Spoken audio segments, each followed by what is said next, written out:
கடைசி காலத்தின் அடையாளங்கள். கடைசி நாட்கள் நோவாவின் நாட்களைப் போல இருக்கும் என்று இயேசு கிறிஸ்து முன்னறிவித்தார். அங்கு ஜனங்கள் புசித்து குடித்தார்கள், பெண் கொண்டு கொடுத்தார்கள். லூக்கா 17:26-27. தேவ பக்தியின் வேஷத்தை தரித்து ஆனால் தற்பிரியராயிருப்பார்கள் என்று அப்போஸ்தலனாகிய பவுல் கூறினார். 2 தீமோத்தேயு 3:4-5.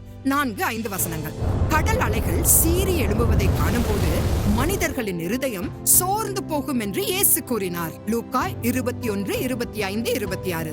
கடைசி நாட்கள் லோத்துவின் நாட்களைப் போல இருக்கும் என்றும் அதில் ஓரின சேர்க்கை சகஜமாக இருக்கும் என்று இயேசு கூறியிருக்கிறார். லூக்கா 17:28-30 வரை.